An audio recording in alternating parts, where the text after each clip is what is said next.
Have you ever noticed that some people are not especially clever in business? Do not seem aggressive or sharp, yet they always have enough to live, enough to share, and enough support when life gets hard. Have you also wondered why others earn big numbers, chase deals all year long, yet their money never seems to stay? Disasters keep showing up, and their hearts never really feel safe. Welcome back to the channel, my friend. I am your companion on this journey through awakening, wisdom, cause and effect, compassion, practice, and destiny. Today we are going to dive deep into a theme that the original article expresses beautifully: people who sincerely practice goodness, who cultivate real kindness and virtue, may not always be the richest on paper, but in the long river of life, they are rarely truly poor. Their goodness and virtue become their greatest invisible savings account, a store of blessings that shows up as health, support, peaceful sleep, and a kind of protection you cannot buy with cash. In this long story style sharing, we will walk through a few key ideas.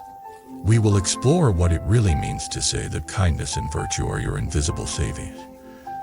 We will look at why some people with good hearts still suffer and what kind of goodness actually changes destiny. We will tell concrete stories of ordinary people whose small daily acts of decency brought them quiet blessings later. We will talk about how cause and effect operates beyond the immediate surface, and why a person who refuses to harm others, even when no one is watching, is planting seeds that can support them for years to come. And we will end by reflecting together on how you and I, right now, can live in a way that turns every day into a deposit into our own invisible savings of merit. Imagine that we are sitting down across from each other. There is no rush, no pressure to be perfect, just two human beings trying to understand how to live more wisely. I will not give you slogans. Instead, I will tell you stories, ask questions, and invite you into a kind of gentle self-examination. Let us begin with a picture. Imagine two people, both in their 40s. On paper, they might look similar. Each owns a small business. Each has faced economic ups and downs. But if you look closer, their inner accounts, their invisible savings, could not be more different. The first person, let us call him Mark, cares mostly about visible numbers. Every decision he makes is filtered through one question: how much can I get right now? When a supplier is in trouble, he presses even harder. When a customer makes a mistake, he charges extra fees with no mercy. When an employee is sick, he grumbles about lost productivity and tries to dock their pay. He donates sometimes, but only when there are cameras, only when his name will be printed somewhere. The second person, let us call her Elena, also needs to survive in the same world. She also has rent to pay, mouth to feed, but in her heart, another question is always present: if I were in their position, how would I wish to be treated? When a supplier is in trouble, she looks for a way to help them adjust instead of crushing them. When a customer is confused, she takes time to explain instead of taking advantage. When an employee's parent is in the hospital, she quietly covers a few days of pay, telling them to take care of their family first. From the outside, both are business owners trying to make it, but from the inside, their lives are very different. When crises come, as they always do, Mark finds that people remember every time he squeezed them. They know he would never help them in hard times, so they feel no loyalty to him. Employees leave at the first opportunity. Partners cut ties when storms appear. Banks treat him as just another number. He stands alone when he needs support the most. On the other hand, discovers that the seeds she planted in years of quiet generosity now show their fruit. Suppliers give her better terms because they trust her. Employees stay late willingly to help her get through difficulties because they remember that she stood by them. Customers recommend her to others because they felt respected. People speak up for her in rooms where she is not present. On the spreadsheet, you may only see lines of profit and loss, but behind those numbers lies a subtle web of kindness, trust, and respect. That web is her invisible savings account. When earthquakes shake the outer economy, it is this hidden savings that keeps her from collapsing. This is what the original article is pointing toward. Money is important. We need it to live. But money is only one form of wealth. There is another kind of wealth that does not show up in your bank statement, the wealth of virtue. Virtue can sound like an old-fashioned word. So let us translate it into daily language. Virtue means the way you stand in the world. It is your inner alignment with honesty, compassion, fairness, and responsibility. It is the way you treat others when you have power over them. It is the way you behave when no one will praise or punish you. In many spiritual teachings, virtue is described as the foundation on which all blessings rest. You can build temporary success without it. Of course, you can use clever strategies, manipulation, shortcuts, but a building without strong foundations may look impressive for a while and then suddenly crack. Think of a wealthy person who built his entire fortune on exploiting loopholes, cheating partners, and bullying weaker people. To others, he looks powerful. His car is expensive. His house is huge. But inside his life, there may be constant fear of being exposed, fear of revenge, fear of losing everything. His children might grow up entitled and empty, learning his habits of cold calculation. His relationships are full of suspicion. His health may suffer from stress. Is such a person truly rich? The world might call him rich, but from the viewpoint of wisdom, his invisible debt is huge. He owes many people fairness, apology, respect. That debt will ask to be repaid. Sooner or later, it might come as legal trouble, as betrayal, as illness, as restless nights. Now think of someone who is not famous, not wealthy in a flashy way, but who consistently lives with kindness and integrity. Maybe it is a school janitor who keeps the hallways clean and quietly watches over the children with care, stepping in to protect those being bullied. Maybe it is a single mother who works hard, refuses to lie, and still finds ways to help neighbors worse off than her. Maybe it is a small shop owner who never waters down the product, never cheats on the weight, even when no one would notice. They may not have jewels or designer clothes, but when you look at their life over many years, you often see that their basic needs are mysteriously met. When they fall sick, someone steps forward to help. When they are in trouble, friends appear. Their children, even if not perfect, usually inherit a sense of decency and grow up with at least a basic conscience. And most of all, when they lay their head down at night, their heart is lighter. These differences are not accidents. They are the natural results of how each person relates to cause and effect. The original article says something like this in its spirit: every act of kindness, every decision not to take advantage, every sincere effort to think of others, is like making a deposit into an invisible account. You may forget it. The other person may forget it. But the law of cause and effect does not forget. You can imagine this law as a vast, precise, unhurried system that records the inner tone of your life. It does not care about performance or outer show. It looks at your intention. Think of a simple scene. A man named Tom runs a small noodle stall. His shop is located near a hospital. Many families come through his doors. Some in joy after good news, some in tears after hearing difficult diagnoses. Tom himself is not rich. He wakes before dawn, buys ingredients, stands for hours in heat and steam. Life is not easy. One rainy evening, a young woman rushes in, clearly upset. Her clothes are wet. Her eyes are red from crying. She orders the cheapest bowl of noodles on the menu and sits there staring at the table. When the bowl arrives, she lowers her head and eats in silence, almost mechanically. Tom notices her. He has seen this kind of expression many times.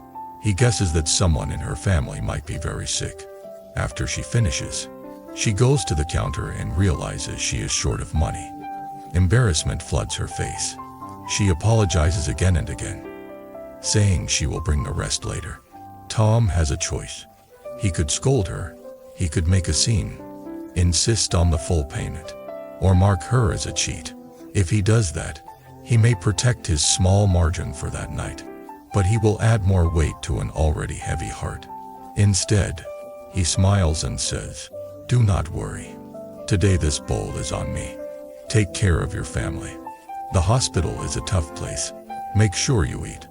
The woman bursts into tears and bows her head, saying thank you over and over. She leaves with her eyes still wet, but with a tiny spark of warmth inside her. From one angle, Tom has lost a few coins. He has given free food. In a strict business calculation, that is a negative. But from the perspective of cause and effect, he has just made a deposit into his invisible savings. He has chosen compassion over small gain. He does not tell anyone. He does not post about it. Yet life is watching. Months later, a new regulation impacts small food stalls. Many of them struggle to adapt. Inspectors come around to check safety and hygiene. One of the inspectors happens to be a relative of that young woman. She had told her family more than once about the man at the noodle stall who helped her when she was in despair. When the inspector visits Tom's stall, he does his job honestly. He does not break any rules, but he also offers Tom specific advice on how to adjust his kitchen to pass future inspections more easily. He guides him through the paperwork patiently. In contrast, at other stalls, he remains more distant and formal. This extra bit of support might protect Tom from a costly mistake later. Perhaps it helps him avoid a forced closure. On the surface, it is just one person helping another. On a deeper level, it is the echo of that bowl of noodles given in compassion. Stories like this are everywhere. Not always so direct, not always so visible, but always following the same logic. The original article emphasizes that goodness is not about trying to bargain with heaven. It is not about thinking, if I help someone today, then tomorrow I will get a promotion. That mindset turns kindness into a transaction and quietly poisons it. The kind of goodness that becomes real and visible savings is goodness done because your heart would not be at peace if you acted otherwise. There is a line from ancient wisdom that says, "All fields of blessings are born in the square inch of your own heart." In other words, the true field where you cultivate fortune is not outside, but in your own mind. If your heart is hard, resentful, always calculating, then even if you donate, volunteer, or give gifts, the seeds you plant are mixed with greed and pride. The harvest will be unstable. You may gain reputation, but you will not enjoy inner peace. If your heart is soft, awake, respectful of cause and effect, then even if your actions are small, even if no one claps for you, the seeds you plant are pure. Over time, they grow into sturdy trees. Let us look at another story, this time about someone who had money but no invisible savings. We will call him Leo. He grew up in a poor family and swore that one day he would never feel powerless again. He got into business early, learned to read people, learned where the loopholes were. He discovered that flattery could open doors and that aggression could scare competitors away. By his mid-30s, he drove a luxury car and lived in a high-rise apartment. People around him called him successful. He liked to host big parties, buying expensive alcohol and inviting many acquaintances. On social media, he posted pictures of trips, brand names, and fancy restaurants. Yet if you looked behind the photos, you would see another side. To win contracts, he often promised things he knew he could not deliver. He delayed paying workers, saying, "It is just business." He cut costs by using lower quality materials while charging full price. When customers complained, he suppressed them with legal threats. His parents were aging. They lived simply in his old neighborhood. He sent money, but rarely visited. If they called too often, he became impatient. He thought, "I am busy making money here. The best filial piety is to earn more. Why are they so clingy?" To his employees, he was demanding and cold. If someone made a small mistake, He would publicly humiliate them. 2 partners. He was friendly when he needed something, distant once the deal was done. From the outside, his life looked glamorous. From the perspective of cause and effect, he was spending invisible credit very quickly and making almost no deposits. Then, the tide turned. At first it was small signals. A trusted manager left and took a few good staff. A client filed a complaint. Some investments went badly. Leo saw these as just normal risks. He believed that with his charm and aggression, he could always bounce back, but deeper cracks were forming. Behind his back, more and more people were saying, "Be careful with him. He only cares about himself." Some who had been humiliated by him waited for a chance to pull away their support. 1 year, a major industry shift arrived. Regulations tightened. Projects were delayed. Cash flow became tight. Leo needed help. He called people he had once entertained lavishly, assuming they would now step in. Many did not pick up the phone. Some answered politely but kept their distance. They remembered how he had treated them and others in easier times. His parents, still living in the old apartment, heard rumors that his business was in trouble. They wanted to help emotionally, but the relationship between them and their son was thin. There was little trust, little warmth. He did not feel comfortable confiding in them. He stood alone in his expensive apartment, surrounded by objects but lacking a real support network. Eventually, some of his unethical practices came under legal scrutiny. He faced heavy fines. Lawsuits strained his finances. Depression crept in. The man who once looked so strong began to feel like a child again. Lost and scared. Was this punishment? From the angle of cause and effect, it was repayment. He had taken what did not belong to him. He had hurt others to climb higher. The invisible account had gone deeply into debt. The collection notice had arrived. This story is not meant to stir fear, but to show that without virtue, money is like water poured into a broken vessel. No matter how fast you pour, it will leak. On the other hand, there are countless elders in many communities who live in modest houses, who never became wealthy in the modern sense, yet whose old age is full of respect. Children and grandchildren visit them, bringing food and laughter. Neighbors greet them kindly. When they walk down the street, people say, "There goes a good person." In times of illness, others rally to help. Their invisible savings are huge. They may not leave much money behind, but they leave something far more valuable: a reputation for decency. A living example of kindness. A field of blessings that continues to support their family. The original article also reminds us of something important. The good are often protected not only from big disasters, but also from small, everyday dangers that they never even know existed. Imagine you are planning to travel. The hotel you first wanted becomes fully booked. You feel annoyed, thinking, "My luck is bad." You pick another hotel reluctantly. Later you find out that something terrible happened near the original location that weekend. Your small annoyance was actually hidden protection. Or think of the time you were delayed by a phone call and missed a bus. You cursed under your breath, but later heard that the bus had an accident. You realized that the delay saved you. From the outside, these look like coincidences.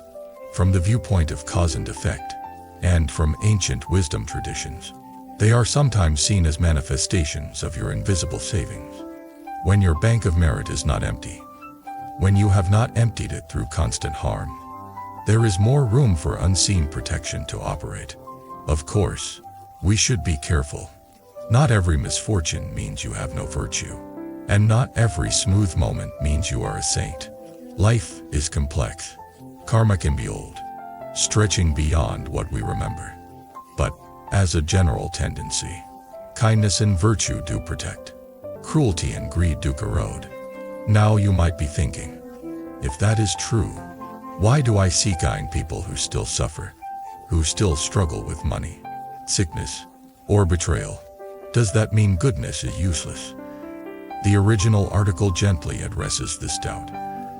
It reminds us that goodness is not an instant lottery ticket. It is not a shield that blocks all pain. Kind people also have old karmic debts to pay. They are not exempt from the storms of life. But there is a difference. When a person with deep virtue goes through suffering, the suffering often has a limit. It does not destroy them completely. They might fall, but they somehow find hands reaching out to lift them. Their heart, though wounded, does not become twisted. They may have little money for a season, yet they rarely lack basic support. Over time, their path straightens again. Think of a woman named Sarah. All her life, she has been known as a helpful neighbor. She watches kids for free when parents have emergency shifts, cooks extra food to share with families who are struggling, and visits elders who live alone. She does not ask for anything in return. It is simply her nature. One day, her own family is hit with crisis. Her husband loses his job. A medical diagnosis means new bills. For a while, she feels crushed.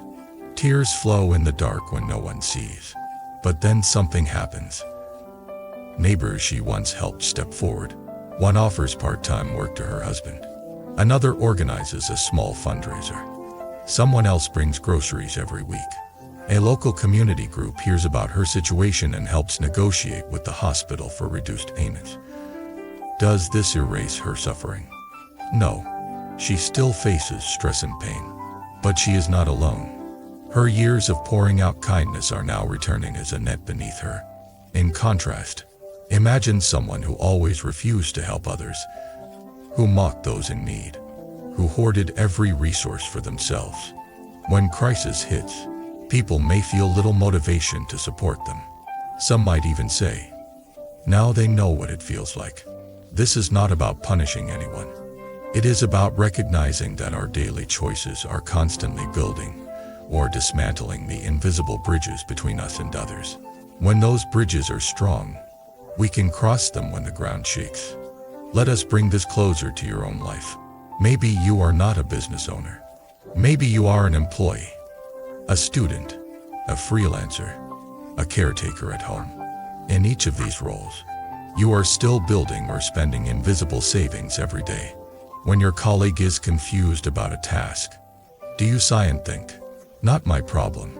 Or do you take an extra 5 minutes to explain, knowing that you were once confused too? When a friend makes a mistake, do you gossip and exaggerate their failure? Or do you protect them when others are ready to attack, saying, we should give them another chance? When you have a little extra money, do you lock it away only for your own pleasure? Or do you also think of whether someone around you needs a small, quiet helping hand? When you speak to your elders, do you roll your eyes? Or do you remember that caring for them is both a blessing and a repayment of what they did for you? Each answer is a small deposit or small withdrawal from your invisible savings. It is important to understand that the universe is not only measuring what you give, but also how you give.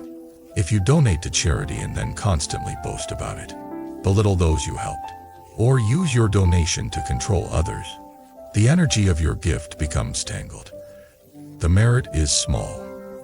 If you help someone, then remind them again and again, making them feel forever indebted. You are secretly charging them interest. The invisible law balances that. True invisible savings grow strongest when kindness is done with sincerity and then released. You do not cling to it. You trust that the law of cause and effect has recorded it. You do not need to. There is also another powerful form of virtue that people often ignore: the virtue of restraint. When you have the power to harm but choose not to. When you could take advantage but quietly refuse. When you could hurt someone with words but remain silent instead. You are doing something very great, even though nothing visible happened. A manager who decides not to humiliate an employee in front of others, but instead gives feedback privately and respectfully, is practicing this virtue. A driver who, instead of honking and shouting, lets another car merge peacefully, is practicing this virtue. A person who discovers a wallet full of cash and returns it without taking a single bill, even though no one is watching, is practicing this virtue. From the outside, this seems like nothing. From the inside, each act of restraint is a powerful deposit. You are training your mind to align with compassion instead of cruelty, with honesty instead of greed. That training accumulates. Over time, such a person becomes like a tree with deep roots. Storms may bend them, but cannot easily uproot them. Their wealth is not only what they own, but who they are. Let us move toward the more intimate part of this sharing. Maybe as you listen, you are thinking about your own record. You remember times when you could have been kinder but were not. Times when you took advantage, lied, or hurt someone. Feelings of guilt may arise. Guilt, if it stays too long, can become its own kind of prison. But short-term, honest regret is healthy. It shows that your conscience is alive. The path of building invisible savings is not about pretending you never did harm. It is about seeing clearly where you have fallen and deciding that from this moment on, you want to live differently. In many wisdom traditions, it is said that sincere remorse and real change of behavior can transform even heavy karma. The past cannot be erased, but its future echo can be softened. So if you look back and see moments of greed, cruelty, or neglect, do not sink into despair. Acknowledge them. If possible, make amends. Apologize where you can. And then begin to live each new day as a fresh opportunity. You might ask, where do I start? You start exactly where you are. In your home, your workplace, your street, your online conversation. There are already chances to plant new seeds. You can choose to be more honest, even in small things. You can choose to keep your promises, even when no one would blame you for breaking them. You can choose to speak more gently to your family, especially when you are tired. You can choose to give a little extra to someone who needs it more than you. You can choose to stop one harmful habit, like gossip or petty cheating. Each of these is a small coin placed into your invisible savings. No one sees the account growing, but you will feel it. Your mood becomes lighter. Your relationships become more open. You start to feel that life is not only a series of punishments, but also a field where blessings can grow. At the same time, cultivate some kind of inner practice. It could be meditation, silent prayer, mindful breathing, or regular journaling. The goal is to stay aware of your own heart. Every evening, before sleep, you can ask yourself gently, what did I deposit into my invisible account today? Where did I act from kindness? Where did I act from fear or greed? Do not berate yourself. Just see clearly. Clarity itself is a kind of awakening. Tomorrow you can choose better. Over the years, as you keep walking this path, you will discover something. Even if you never become famous, even if your salary remains modest, your life will feel less poor. Why? Because you will not be alone inside your own skin. You will have self-respect. You will know that you are living in harmony with what is true and good. And often, as a side effect, visible blessings do come. Opportunities arise in surprising ways. Good people are drawn to you. Doors open at the right time. You still face hardships, but you also experience support that cannot be explained by logic alone. Before we close, I want to share some composite reflections gathered from many stories people have shared over the years. One person wrote about how, when they were young, they worked as a cleaner in a big office building. Many staff ignored them. Some even made rude comments. But one manager always greeted them by name, thanked them for their work, and occasionally brought coffee or snacks. Years later, this cleaner started their own small service company. When the kind manager heard, she recommended their company for cleaning contracts. That one recommendation completely changed their financial situation. Another person told how they once chose to forgive a relative who had borrowed money and could not repay on time. Instead of shouting and shaming them at family gatherings, they sat down and worked out a realistic plan, accepting that some part might never be repaid. Years later, When this forgiving person went through their own crisis, that same relative had become financially stable and came back to help without being asked. In both stories, the invisible savings were building up long before they were needed. As we come to the gentle ending of this long conversation, I invite you to look at your own heart. Ask yourself quietly, if my life were a bank, what kind of deposits have I been making? Have I been hoarding, harming, exploiting, or have I been seeking, in my imperfect way, to be a source of goodness? You do not need to be flawless. None of us are. You only need to be sincere. If you feel moved, I would love to hear your stories in the comments. Have you ever experienced a moment when your past kindness returned to you in a time of need? Have you felt the weight of past harmful actions and then seen how a change in your behavior slowly brought a different kind of result? Or are you in a season now where you are trying to do good but cannot yet see any return, and you need encouragement to keep going? Your story might be the lantern that lights someone else's night. Someone out there might be one story away from deciding not to give up on kindness. If this sharing has resonated with you, if it has given you some insight or comfort, please support this channel. You can subscribe so you do not miss future long-form reflections on awakening, wisdom, cause and effect, practice, and destiny. You can click like so that the platform knows this is the kind of content you want to see more often. You can leave a comment to connect with others on the same path, and to anchor these ideas more deeply in your own heart. If you feel called to support the channel more directly, you can also consider becoming a member. Your support allows us to keep creating these in-depth, story-based explorations that do not just entertain for a few minutes, but accompany you slowly as you reshape your life from the inside out. Thank you for walking with me through this long journey today. May your days ahead be filled with small chances to practice kindness. May you have the courage to refuse easy harm and choose difficult goodness. And may your invisible savings of virtue grow so deep and wide that, no matter how the outer waves rise and fall, your heart remains rich, supported, and quietly at peace. Life gets noisy. Work, stress, expectations. Sometimes we lose touch with the quiet part of ourselves. Bracelet isn't just an accessory. It's a small reminder that you deserve peace. You deserve moments of stillness. You deserve to hold on to your inner balance.